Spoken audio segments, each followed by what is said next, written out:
Hello everyone, welcome back again to BST pharmacy. और practical exam को लेकर के बहुत सारी चीजें कंफ्यूजिंग हुई है, पर लेकिन देखो प्रैक्टिकल एग्जाम को लेकर के यूनिवर्सिटी फिर से नोटिस निकाल रही है। अब देखिए, मैं यहां पर एक बात बोलना चाहूंगा मेरे प्यारे बच्चों की, आप सभी लोगों को, अपने कॉलेजेस वालों को भी थोड़ा सा बोलना पड़ेगा कि भाई जो यूनिवर्सिटी बोलती है उसको एज सुन एज पॉसिबल कर दिया करो। अब देखो सिंपल सी बात है कि भाई मान लीजिए 100 कॉलेज है और मैं एक यूनिवर्सिटी हूं, मैंने एक नोटिस निकाला कि भाई 2 तारीख तक ये काम हो जाना चाहिए। अगर जो 100 के 100 कॉलेज उस काम को 2 तारीख तक कर देंगे तो मैं डेट क्यों बढ़ाऊंगा भाई आगे? 2 तारीख फाइनल है ना। अब वही चीज क्या है कि देखो यूनिवर्सिटी बार बार नोटिस निकाल रही है, कॉलेजेस की तरफ से इन चीजों में ढिलाई होती है ना, जिस कारणवश उसका दुष्परिणाम आप लोगों को भुगतना पड़ता है। क्या है ये अपडेट और क्या मैं इस वजह से, किस रीजन की वजह से मैं सब बातें बोल रहा हूं, बात करेंगे आज के इस वीडियो में। तो हे एवरीवन, मेरा नाम है पुनीत राजपूत और आप लोग प्यार से मैं पुनीत सर पुनीत बुलाते हैं। और स्वागत है आप सब लोगों का आपके प्यारे से प्लेटफॉर्म बीएसपी फार्मेसी में। फार्मा रिलेटेड कोई भी लेटेस्ट अपडेट हो, वैकेंसी अपडेट हो या फिर कुछ भी आपको XYZ सारे नोटिस इसको सिंपल सरल और सटीक भाषा में आपको बताया जाता है। तो अगर जो चैनल पर है तो चैनल को सब्सक्राइब कर लीजिएगा, साथ ही साथ बेल आइकन को भी प्रेस कर लीजिएगा। तो अब देखिएगा यहाँ पर इस नोटिस में क्या बोला गया है कि इस विषय पर ये नोटिस रहने वाला है कि विश्वविद्यालय के 2025-26 के विषम सेमेस्टर के जितने भी छात्र छात्राओं की जो आंतरिक परीक्षाओं के अंकों को ऑनलाइन अपलोड किए जाने हेतु पुण्य तिथि विस्तृत करने के संबंध में नोटिस रहने वाला है। अब देखिए यहाँ पर सिंपल सा जो आपके थ्योरी सेशनल जो आपके प्रैक्टिकल एग्जाम होते हैं उनका क्या बोला गया था, यूनिवर्सिटी ने क्या बोला था कि भाई जिसके पेपर, जिस भी ब्रांच के पेपर जिस डेट में खत्म हो रहे हैं उस डेट से अगले 7 दिन के भीतर नेक्स्ट 7 डेज के अंदर अंदर भाई बच्चों के नंबर ऑनलाइन सबमिट कर देने हैं। ठीक है जी। अब जैसे किसी के पेपर 12 तारीख को खत्म हुए हैं तो उसके नंबर जो है वो मैक्सिमम 19 तारीख तक सबमिट हो जाने चाहिए थे। किसी के पेपर 15 तारीख को खत्म हुए हैं तो उनके भाई जो नंबर है वो क्या है 22 तारीख तक सबमिट हो जाने चाहिए। किसी के 25 तारीख को खत्म हुए हैं तो उनके जो नंबर है वो 31 या 1 फरवरी तक जमा हो जाने चाहिए, है ना। 31 जनवरी या 1 फरवरी तक जमा हो जाने चाहिए थे, यानी कि ऑनलाइन अपलोड हो जाने चाहिए थे।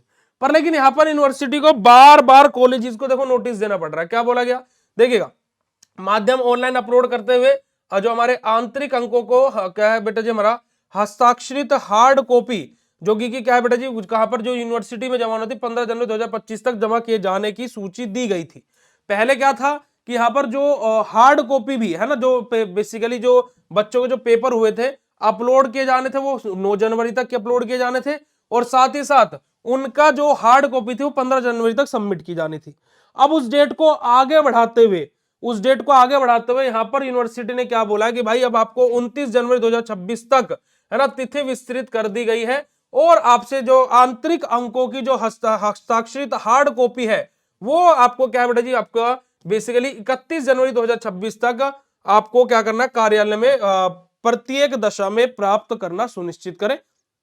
अब यहां पर क्या है कि वो डेट को बढ़ाते हुए 31 तारीख को हार्ड कॉपी के लिए और 29 तारीख को ऑनलाइन सबमिट के लिए कर दिया गया है।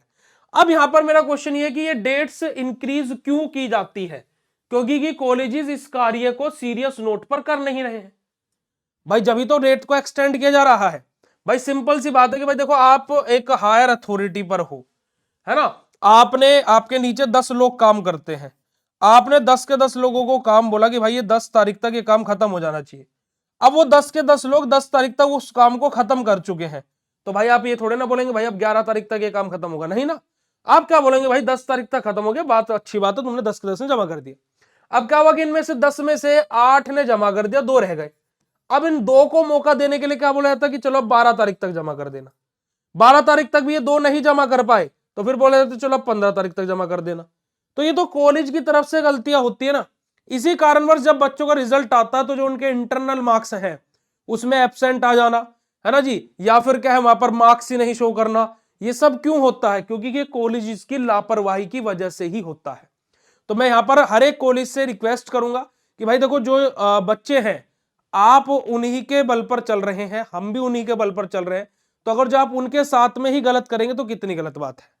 तो प्लीज इस चीज को सीरियस नोट पर लीजिए। मैं सभी कॉलेजेस को बोलूंगा कि जो डेट आती है भाई उससे पहले पहले कर दीजिए ना, डेट एक्सटेंड करवाने की जरूरत ही क्या है। तो यहां पर आप लोगों के जो प्रैक्टिकल एग्जाम है उनकी डेट को, मतलब कि उनकी जो ऑनलाइन आपके नंबर सबमिट को लेकर के क्या है वो डेट एक्सटेंड हुई है। बाकी आप लोगों के एग्जाम, जो प्रैक्टिकल एग्जाम है जिस भी ब्रांच के थे वो उसी के अकॉर्डिंग है कि भाई पेपर के 7 दिन के भीतर, जिस दिन पेपर खत्म हो उसके 7 दिन के अंदर अंदर प्रैक्टिकल खत्म हो जाना है। उससे पहले भी करवा सकते हो पर लेकिन 7 दिन के अंदर अंदर तो करवाना ही है। बाकी भाई अब आप लोग अगले अगले सेमेस्टर्स में आ चुके हो सभी के सभी, तो अगर जो आप सभी लोग बीएसपी फार्मेसी ऐप पर कोर्स को ज्वाइन करना चाहते हो तो आप लोग ज्वाइन कर सकते हो, जिसमें लाइव क्लासेस आपकी 2 फरवरी से स्टार्ट होने वाली है। चाहे 6th सेमेस्टर हो, चाहे 4th सेमेस्टर हो, चाहे 2nd सेमेस्टर हो, तो फटाफट जाइए प्ले स्टोर से बीएसपी फार्मेसी ऐप डाउनलोड कीजिए और अपने कोर्सेज में ज्वाइन कीजिए। बाकी ये वीडियो कैसा लगा कमेंट सेक्शन में कमेंट करके जरूर बताइएगा। मिलते हैं आप सब लोगों से ऐसे नेक्स्ट इन्फॉर्मेटिव वीडियो में, तब तक के लिए बाय, शुक्रिया, नमस्कार, जय हिंद।